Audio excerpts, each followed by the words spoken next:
Okay. Hello, everybody. Hi, Natalie. Hi. All right. So this is an episode of the Maritalpreneurs Podcast where I get to talk to an entrepreneurial couple about how they're beating the odds. And so I don't know if you guys know, but entrepreneurial couples actually have a 75% divorce rate, which is, it's really, really high. And so, and that's because most business partnerships, just business partnerships in general, only about 30% of those succeed. And then, the marriage statistics are still only about 50% of marriages to succeed. And so then when you try to do the both together, it's really, really hard. And so you guys, and I'm so blessed to have seen kind of the journey of your relationship. Yeah, you've noticed the whole time. Yeah. And so what do you guys, okay, so tell me a little bit about you guys, yourselves individually, and then the businesses that you guys run together. Let's start there. Melissa? Tom, can you go first? Okay. I've been doing this business about 30 years, and I met Melissa when she joined a practice. I have created a place called Wellspring Counseling Center, now Wellspring Coaching Transitions and Counseling Center, and had offices in Roswell and Dawsonville and other places. And then I also ran another counseling center called Foothills up in the North Georgia mountains. So I've been in this a lot. Met her. She came to the Dawsonville office, and I really could see her talent, and we started being friends. And then we started wanting to hang out with each other. And I was going through an IRS audit at that moment, which is so rare for people to have. Actually did two of them back to back. She helped me with that. And I went, wow, this is kind of cool that she can kind of see all the nuts and bolts of what I'm doing and whether I'm fair or not. And wait, I got to say, Melissa, if you help me through an IRS audit, I would marry you too. Yeah. That is the truth. So she knew me really well. And then we started hanging out, and we did not think we were going to be a married couple. We thought we were just going to be professional colleagues, and ended up liking hanging out with each other so much. It just kept growing, and we kept trying to figure out more ways to be together. And we eventually got married in the middle of a waterfall up in North Georgia, and have been together ever since. So that's a mini story with me. I've had a long life of other things, but that's our short version of us. I think the story starts for me, Tom. I hope you don't mind me saying this out loud. Is you were saying, okay, we have an age difference, and I don't know about that, and like just kind of really sitting with that for a while, and then just deciding.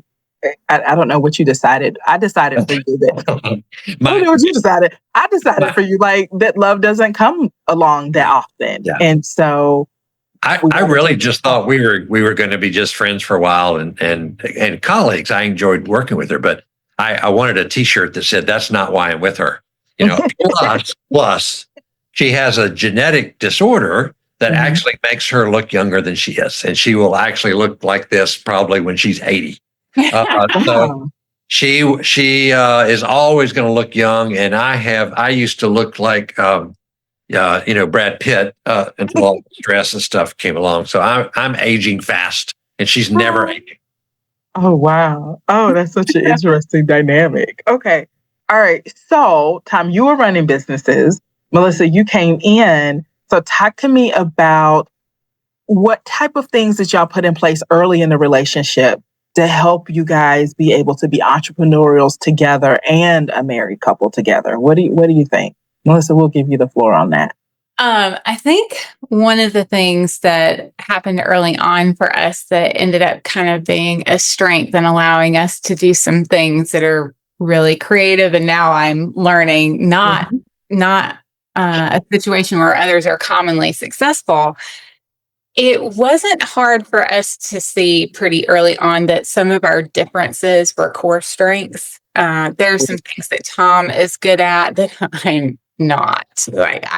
There's just not my skill set. And there's some things that I'm really good at that are just not that way for him.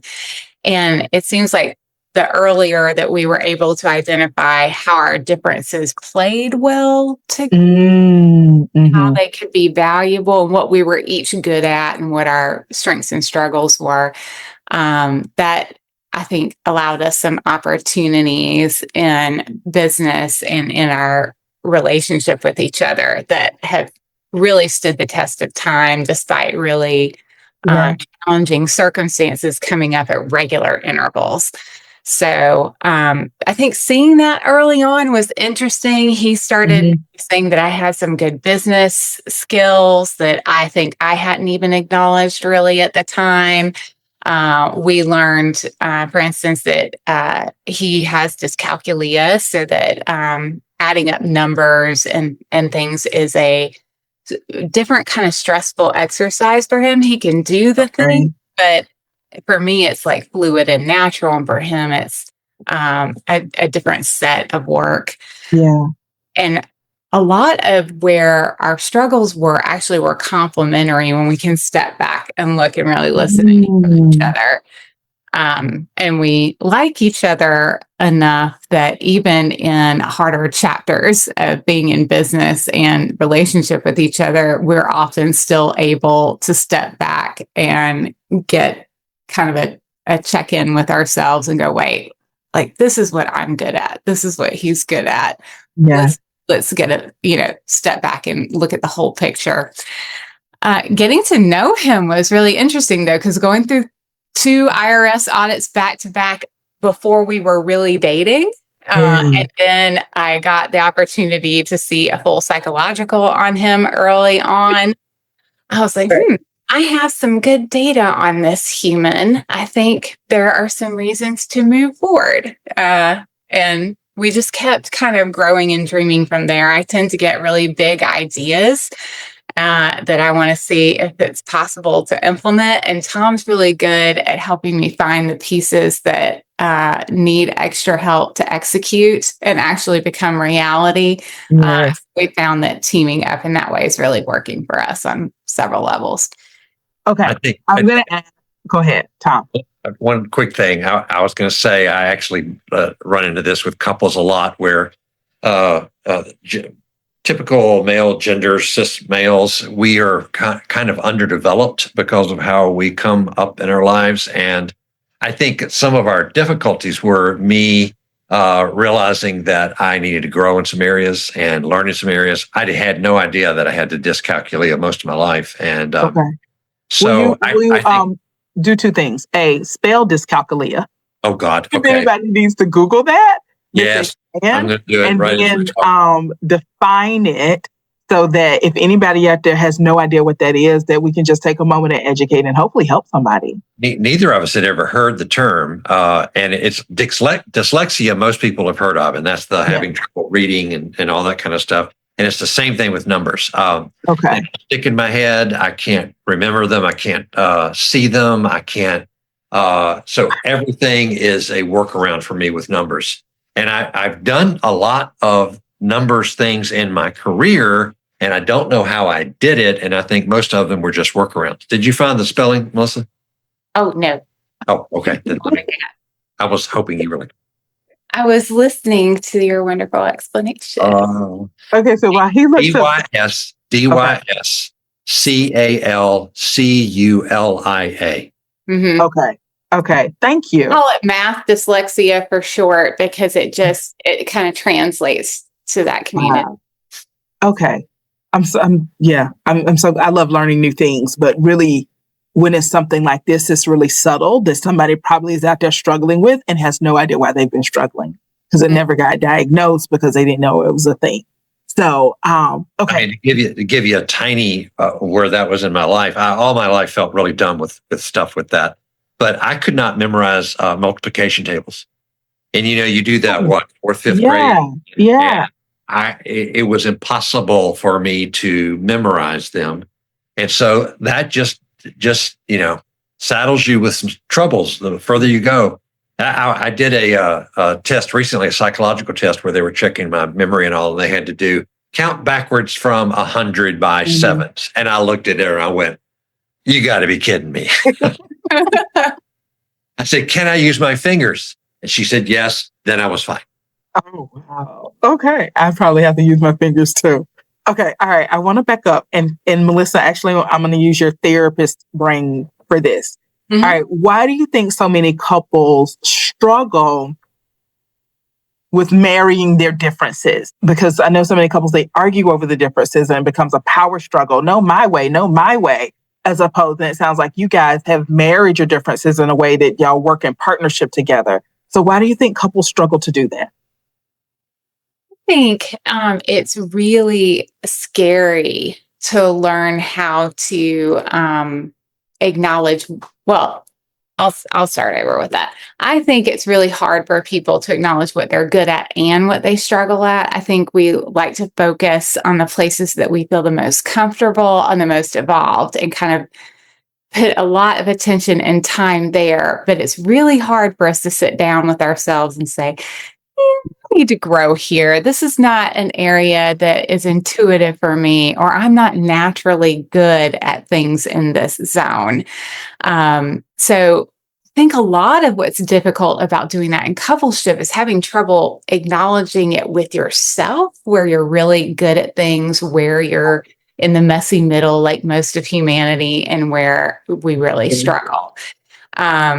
For me, I'm neurodiverse. It's a little bit easier for me to say, like, this is where I really struggle. This is something I am not good at. And this is something I excel at. And then this is, where I feel like I'm like everybody else.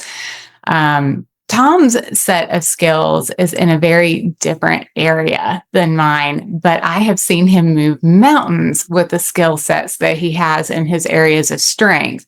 And like me, he has areas that he really struggles and where he's just an average person. Yeah.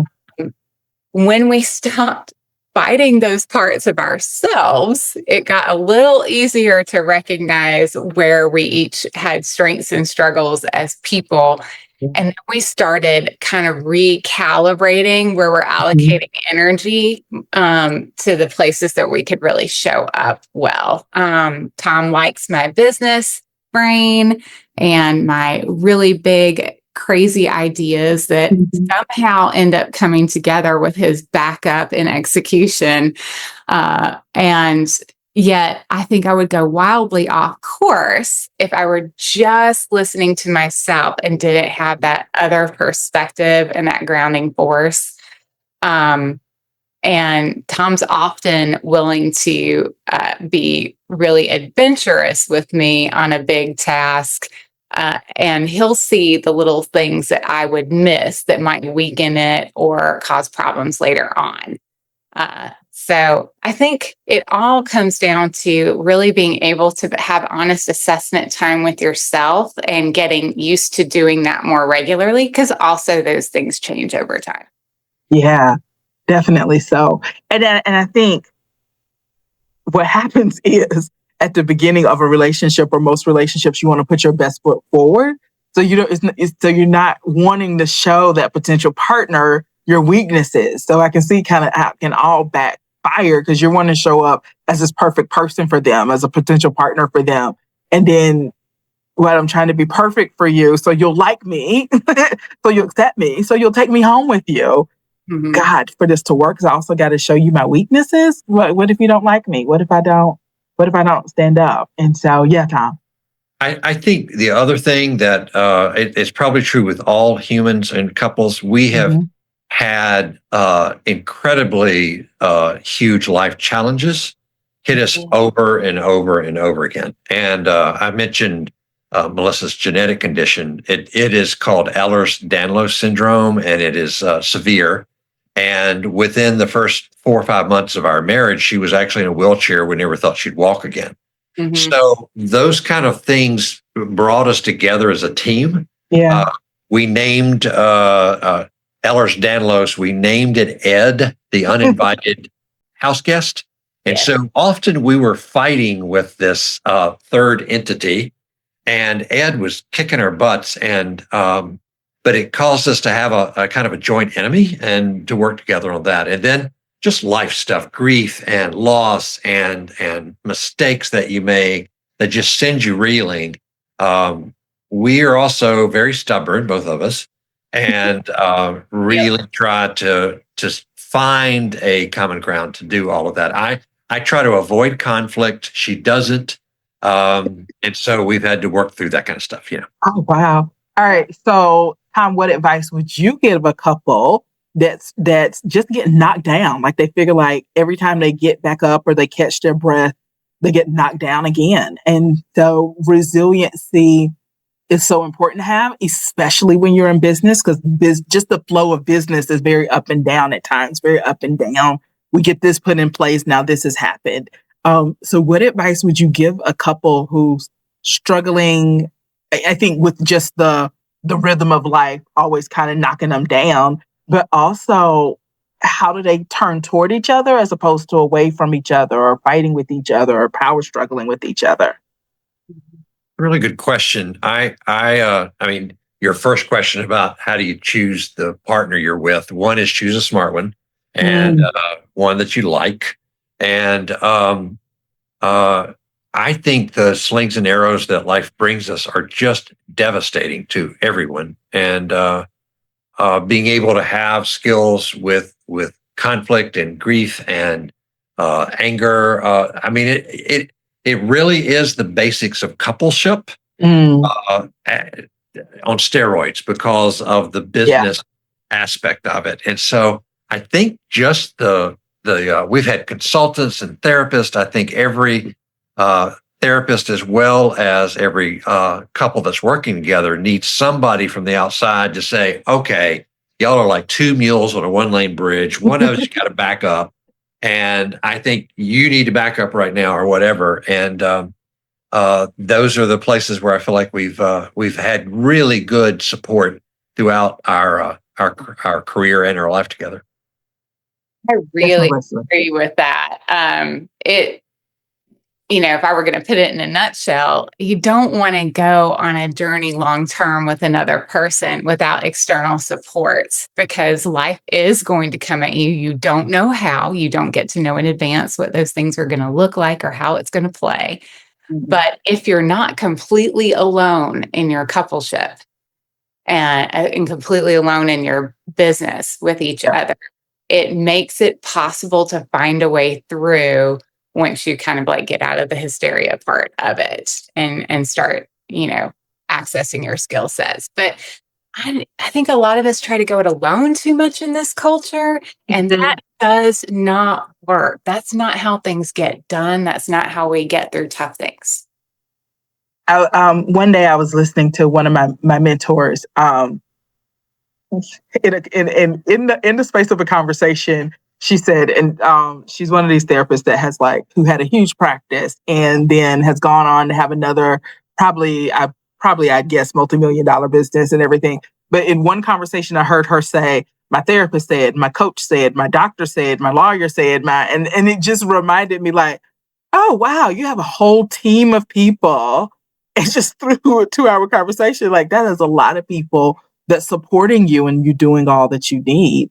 And so I think I'd love to change the rhetoric around couples therapy, or when people couples, I still hear celebrities say something like, we went to therapy, but we weren't in trouble, or to go to therapy before you get in trouble. And I think the statistics still are that couples come into therapy way too late. I think 6 years after a problem, has started. And so I'd love for every couple to almost think of their couples therapist as like the family doctor. We want you to know us. And so we want you to have all of our baseline labs. Go ahead. My joke with my couples is that I'm on retainer. I will be in their life for a long time, and there will be times I'm not in and not. And one of my teachers, Carl Whitaker, said, and I've always felt this to be so accurate, he said, marriage is a war between two families. Oh, wow. Oh, I can see that. Oh, and then when you add business in there too. Yep. And we've got the things that all couples have. We're struggling with money and with in-laws and with sex. All of that kind of stuff has been true for us too. We're not immune. Hey guys, I just wanted to jump in here a minute and talk to you guys when, where, how that have a marriage that's struggling right now. So you're not making it up. Running a business is hard. Being married is hard. And doing them both at the same time is very, very hard. But you are not alone. So many entrepreneurial couples tell me they love each other, but the stress of the decision making, the finances, the not being aligned, it just is hard, and it pulls stress on the marriage. But the truth is, you can have both, but it takes intentionality and it takes some skills. And so, what I want to offer you right now is a free marriage clarity call with me, so that you'll get the skills you need to build a great marriage. So, one of the skills that you need is just this one simple, powerful tool, which is when you are having a conversation with your partner, say, hold up, before I answer, who do you need me to be right now? Do you want me to be your business partner, or do you want me to be your marriage partner? Because the answers may be very different. So, adding that one powerful tool in there will start to transform your conversations. And when you transform your conversations, that is like that 1% pivot that now will have the marriage wind up in a different destination. So get on a call with me at marriageclaritycall.com. In that call, we're going to figure out the one biggest challenge you have. We're going to make out a simple plan for it to get you success in your marriage. Again, that's marriageclaritycall.com. I can't wait to talk to you. You can have a great marriage and a great business. Yeah. All right. So have you guys struggled, or when you've struggled, how do you separate, okay, this is a business problem, this is a family problem, we need to talk about this at home, we need to talk about this as the office. Have you guys put in any routines, any guidelines, like how, or is it just, we just handle it however, whenever, what has helped? Tom, you want to take that one? I'll chime in later. Yeah, good. My first thought is that we really do try not to take much home from the business. Oh, and let me just set up. The other thing is our business model is that both of us have independent practices and we are in partnership. So neither of us have any say so about each other's business. Okay. Businesses. Mm-hmm. I think it's a real secret in this. Yeah. And so our partnership is again built on the strengths and all, but we are very separate in terms of our office here, Wellspring. We have 5 or 6 therapists. Everybody has their own individual practice, and we just join on a common rent or this, that, and the other. And Melissa is kind of the director of the center, and she runs kind of the day-to-day and that kind of stuff. But we really are very separate when it comes to the business stuff. Okay. Was that an intentional decision, or one made out of necessity, or one made out of all anger? The above? All the above. That's a great way to say it. And we're with our individual therapy practices, we keep those very separate. We don't try to control each other. We don't try to have the same processes, because we're two different people in how we do therapy. Different bank accounts. Right. So we keep those pieces separate, and then we have areas that were looped in together. Like we formed an entity together to buy the building, to build this group practice of collaborative relationships with other therapists, where we all own ourselves, but we all also have intentional relationships. And we also have a nonprofit that we are using to raise funds for the EDS community, which is a big near and dear project to my heart. We're trying to get an EDS clinic in Georgia, and I love that we're working on that together. And I run also a free support group for people statewide, the 1,600 members, and do that. Tom also has some other things that he does out in the community. We support each other's community work and have involvement in each other's community work. And whoever's kind of the lead on that thing is getting the other as backup support. So I try to support Tom in his endeavors and show up for those, and he supports me in mine, and we team up on those big passion projects with each other pretty regularly. Okay, so I didn't want to ask a very practical question. Like, how do you manage everything? Like everything that you just, he has a business, you got a business, y'all got joint businesses, we got nonprofits, we got community support. And that doesn't include family and friends and doctor's appointments and meetings with your lawyer or your coach or your therapist. Like, how practically do you guys manage your schedules so that you can do all of these things? And then, because Tom said y'all try not to take business stuff home. So how do you fit it all in?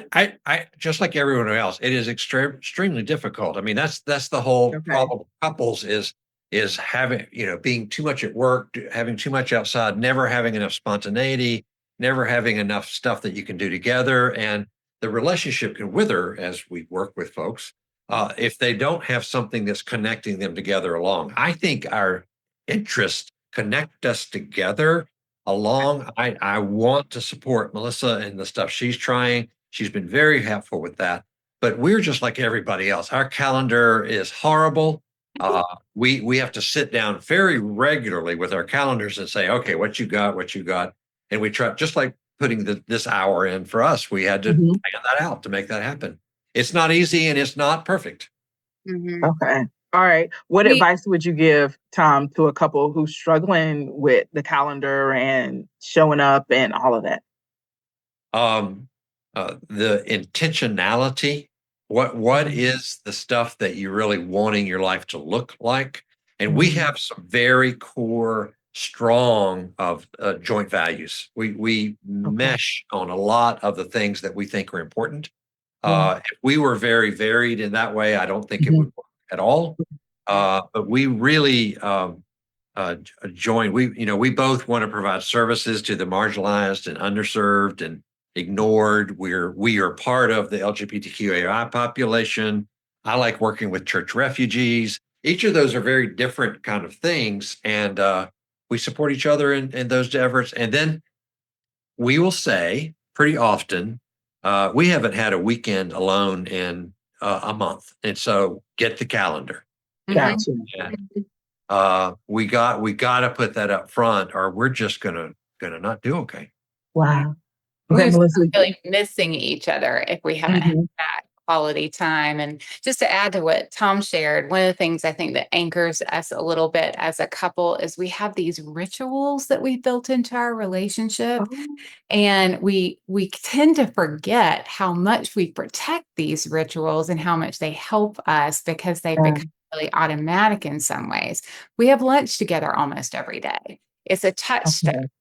During lunch break, after we eat and catch up and maybe do some calendaring together, we go on a walk with our dog together and get a little bit of exercise and movement out in the sunshine and just talk more informally and less about work and are just being two people together having a break in the middle of the day. And it's surprising how much something like that operates as glue. We have some of that going on in our life at home too, and that we have a few rituals that we do every day that we are very big on exchanging hugs.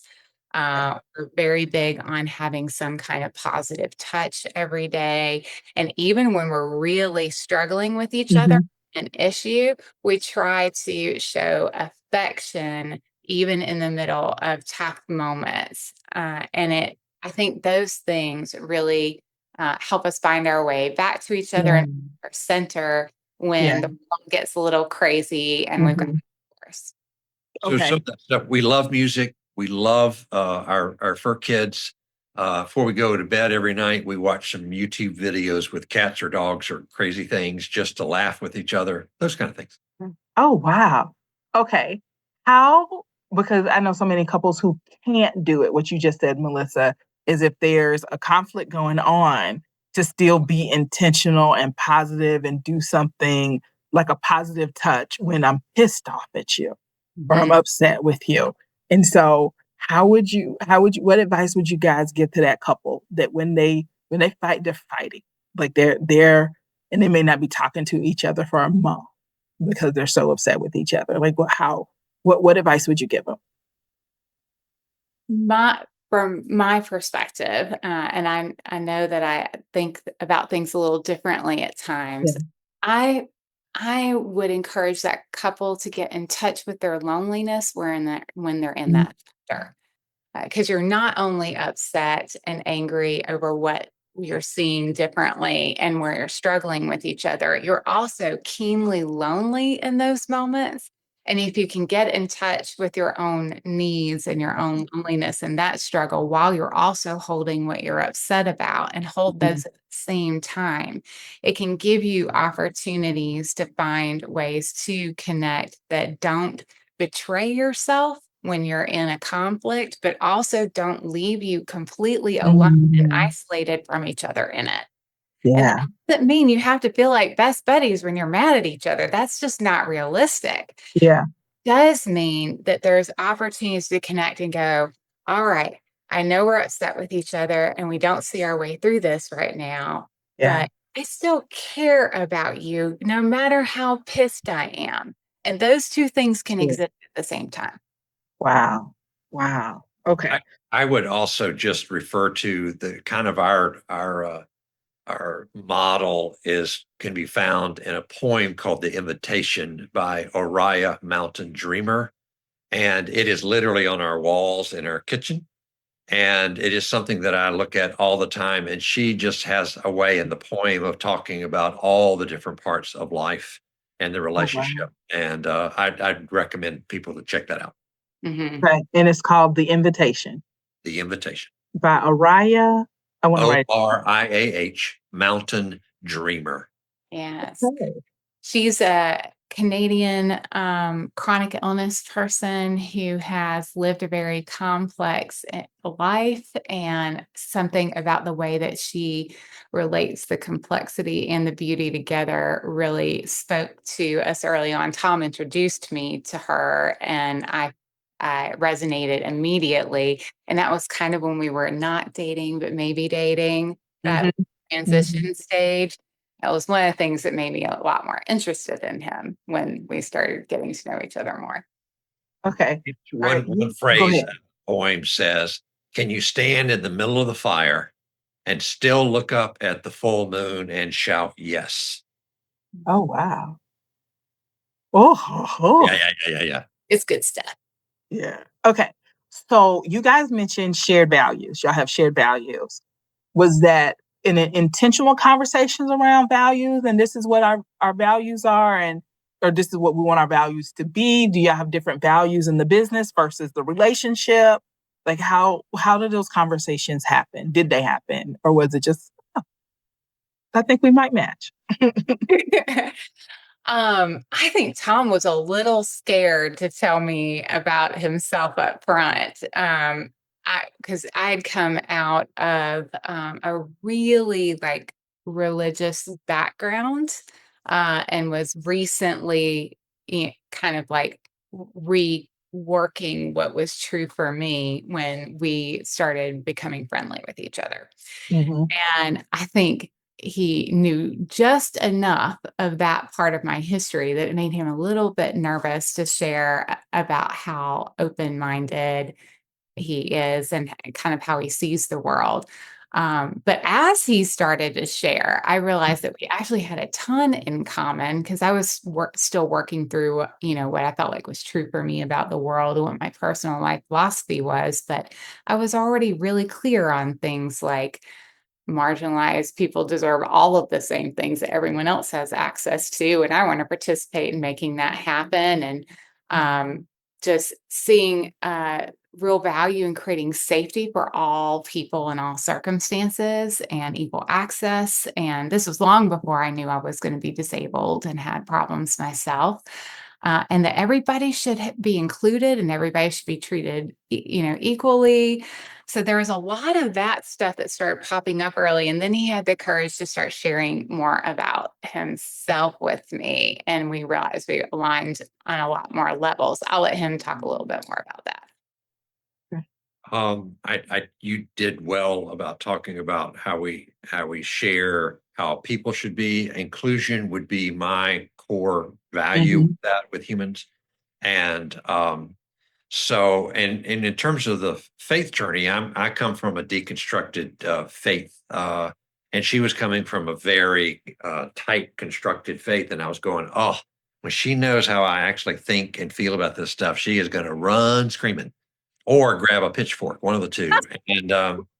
And then we also ended up sharing, we call ourselves sex positive, as you do, I know.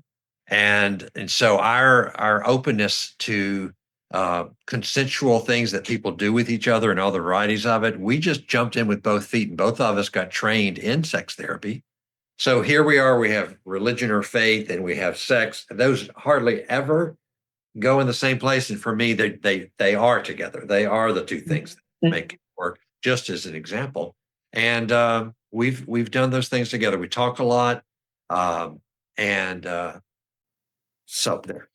Yeah. So are business values different from personal values? And have y'all made any differentiation between the two and how they run your life? Or say more about the differences and the commonalities. Or do they need to be all the same? I'm sorry? Do they need to be all the same? I'm wondering. I think we're just very lucky that we both are aligned in terms of a lot of the way we look at the world. And if that wasn't the case, I don't think this would work as well. Mm-hmm. Okay. So it's interesting that we share so much alignment in our value system. I feel like our business and our personal values are very intertwined because we really are the same people everywhere. We just separate activities. Okay. That makes sense. I remember early on, we sat down and we're sharing music with each other. And I have this wide variety of music that I like, from old rock and roll to Eminem. And she was going, you like Eminem? I said, yeah, I'm really into rap and all that kind of stuff. And she was going, who are you? Right. So. Yes. Yeah. All right. So I think I'm taking from that is to show up in an entrepreneurial relationship, you have to be willing to be vulnerable. You have to be willing to show your true self and be willing to be okay with the great parts of yourself, but also the parts of yourself that aren't okay, that aren't, Yeah, or that are messy. Yeah, I was going to say that the times where we don't want to paint this like it's all been rosy, because it hasn't. And when we've had troubles, like for instance with me, I really needed to work on my shadow self, on the parts of me that were back in the darkness or hidden, or and that is not easy work, as you know, for anyone. And our conflict would often erupt around some of those things, and so I had to take very seriously looking at myself and where I needed to change some. So I think that helped some. That she saw me committed to us because I was willing to fix that. Mm-hmm. Okay. All right. Do you mind going deeper on that? Because I know somebody's like, what does shadow work mean? What does shadow self mean? Like, what does, I don't So I think all of us, all humans, we have parts that we have never shared with somebody else. And we may not have even said to ourselves that it's part of us. And often that is how the stuff where we mess up out in life is often around that, and the mistakes we make and the people we hurt and the just going down. And shadow work is about looking at the parts of yourself that you don't want to see, don't want to believe is there, and yet is very much like an iceberg. It's underneath the surface and it's driving a lot of stuff. So, Jung would talk about if you have not worked on any of those parts of you, that is what's going to drive your life. Yes. Definitely. Yes. And it was true for me. And I'm kind of a little different on this because I am autistic and have ADHD. And so in my neurodiversity, it's not hard for me to acknowledge that I have messy side and shadow traits. I'm often maybe a little too aware of where I struggle. And sometimes I actually have more difficulty seeing my strengths next to my struggles. I have to times get a head check or some feedback from others to help me hold the whole picture. So it's not hard for me to admit that I struggle. What's hard for me is how frequently I see myself repeating a behavior that I'm trying to grow on.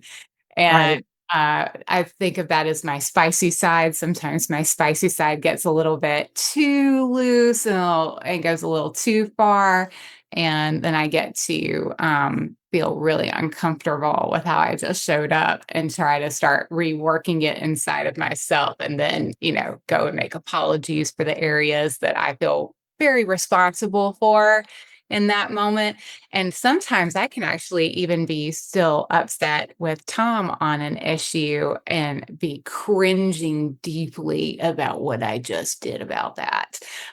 So my shadow side feels like it's very present with me. And I don't have to reach to access it. I'm kind of really aware that it's driving behaviors. And I have trouble holding what's good about me and what I'm doing well equally. And I often need feedback and mirroring from others to be able to hold the whole picture accurately. Yeah. Oh, I love that. And I think that's so true for so many people. All right. So something that just came up for me, and it's not on the questions anywhere, but it's how does forgiveness play into the marital relationship and the business relationship? Because I definitely know some entrepreneurial couples where egregious mistakes have been made in business. But like you just lost us $300,000. And so or you were hiding this. You didn't let me know that was there. And right. Yeah, with that. And so for you guys with forgiveness, how have is that something you've had to learn? Is it something that is needed in a relationship? Nope, we threw it out the window 20 years ago. Like what does that word mean or come up or how? One of the things about forgiveness that I have a trouble with in culture, and particularly in religious culture, is that forgiveness is supposed to be fast and easy. It's supposed to be quick. And that the minute you say, I had a problem, you're supposed to be forgiven for that. And I don't think that's how it works. I think the person who has done whatever it is has to show some an ability to understand that they did hurt someone. They are making a problem. It is a problem, and to start doing some work on that before the other person can say, "Okay, I think you get it." Yeah. And I think you're working on it, and I can live with it as long as you don't do it again. But those kind of things, Okay. Melissa? Yeah. Yes.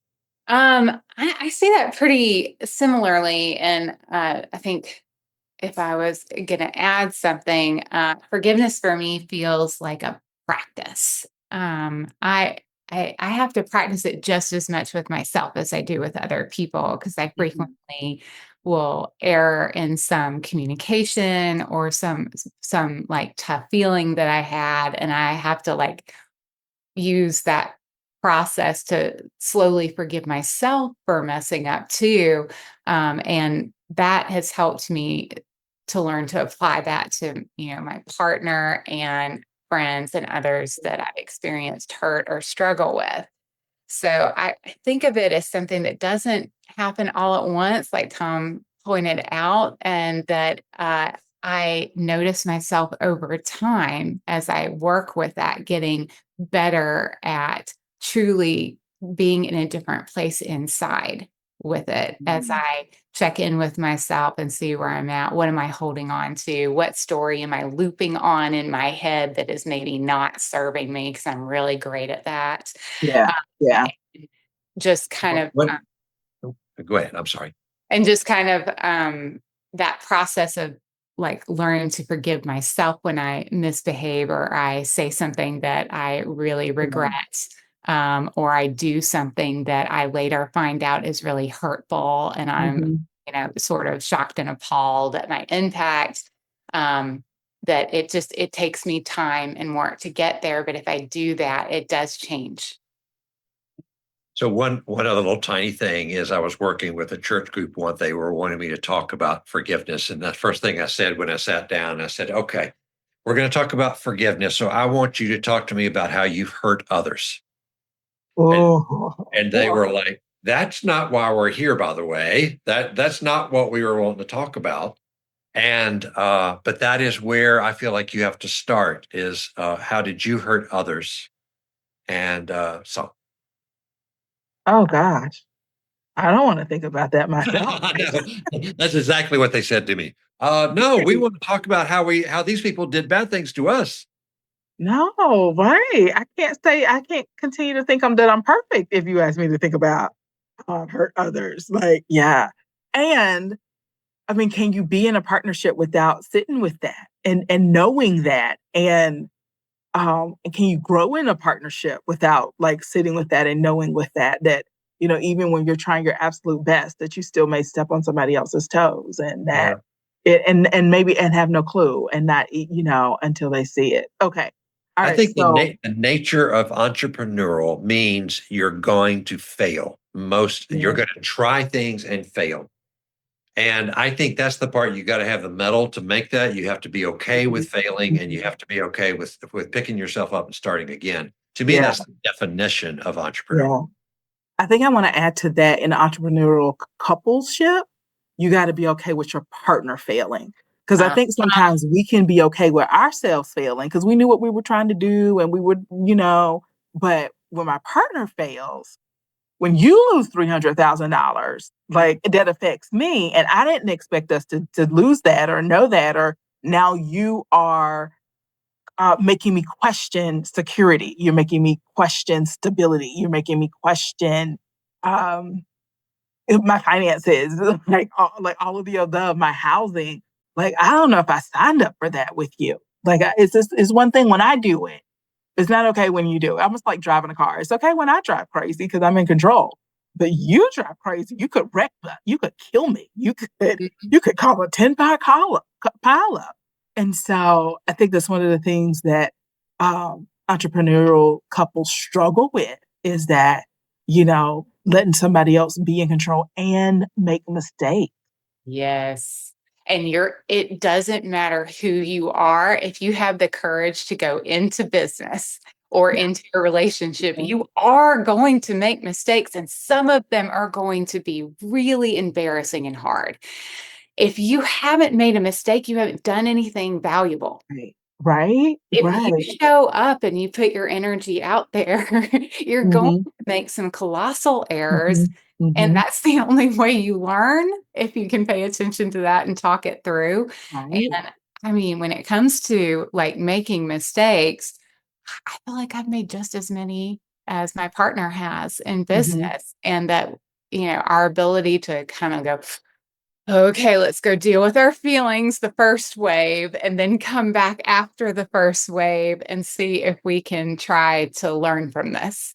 Um, I often have to go like cool off my spiciness, whether I'm mad at me or mad at him or mad Yeah. at, you know, Right. the world or circumstances, whatever it is Yeah. coming for me. Um, Getting past that first wave helps me get ready for the conversation to learn from it. All right. 2 tips real quick, and we'll get one from each of you guys on helping a couple recover from a huge mistake or a huge failure. So Melissa, you just had the floor. I'll give it back to you. One tip from you, and then we'll get one tip from Tom. Ah, I think I'm going to borrow from something Tom referred to earlier in that when you can look at yourself honestly and acknowledge that you've made your own mistakes and that you've messed up, if you can see where you have impacted others, Yeah. it makes it a lot easier to own yourself and own your coupleship well in business together. If you can't look at yourself honestly, that's really going to cause struggles in any relationship or in any business enterprise. So it's really learning to be honest with yourself. And it doesn't matter if you're good at it up front. You just have to keep going back there and working on it. Yeah. Um, for me, that's the biggest business and relationship hack ever is where did I contribute to this problem? Yeah, like why did I get so upset? Why did I do this? Why did it, Why did my this? yeah, my half of the street, my part of the dance. Okay, Tom, one tip. Friend of mine, Miriam Bellamy, is writing a book on it's really about a fair recovery. That's not how she talks about Mhm. it. And her point is that uh, it is not about having more communication and having date nights and all this is about developing your own personal self, your individuality, your differentiation, and bringing that into the relationship, which is what most couples do not do. I think we all try to avoid conflict that we just water ourselves down. So Yeah. I would say that the encouragement would be to be able to grow individually and be able to say that to the person who is your partner, either in work or in life together. And that is going to create some problems. That is going to be what brings growth along. Yeah. Okay. I feel like I can keep talking to y'all about so many things, but it is time to wind it down.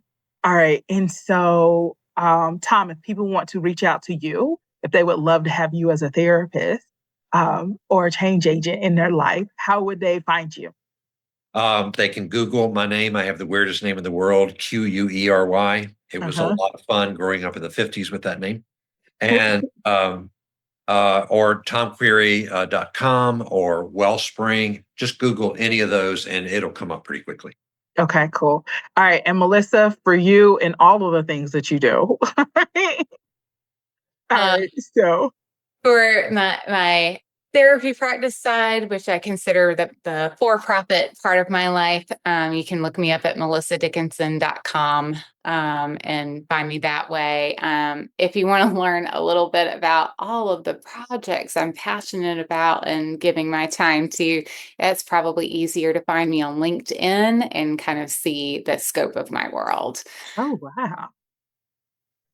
I didn't know that. I didn't know. Am I not following you on LinkedIn? They changed the algorithm, so you can't see what people do anymore. So, And Natalie, I want to thank you for doing this. I think this is a really good question, and I'm hoping it's helpful to people out there who are either working together or thinking about it, that it ain't easy. And thank you for doing this today. No, thank you guys for giving your time and your wisdom. And I so appreciate you guys for so many things that you guys do in my life. So I won't wax poetic right now, but I'll just say just a deep heart thank you. Y'all have a wonderful, amazing day. And I'll see you next time. Thank you so much. Take It's good been care. a pleasure. It was. All right. Bye-bye. Bye-bye. Hi, guys. I so hope that you enjoyed the content that I presented here today. It's a joy to do and to put out. Okay, now I'm going to ask 3 things from you. 1, if you are a couple, a committed couple, and you guys have an entrepreneurial component, I'm going to ask you to go to maritalbizquiz.com, and fill out the marital assessment. When you do, you are going to get a report that's going to give you action items that you can take action on and make your relationship better today. So that's number 1. Number 2, if you like this content, subscribe, comment, share, spread the word so every entrepreneurial couple will have a chance to improve their relationship. Number 3, if you know an entrepreneurial couple that would be great for me to interview, that you know they're doing some things right, if you would give me their information, so you can put it in the comment, you can send us an email, get us that information, and we'll reach out and we'll interview them. But again, so glad that you guys shared this time with us today, and hopefully you got something that you can take away from it. We look forward to serving you in the future. Have a great and wonderful day.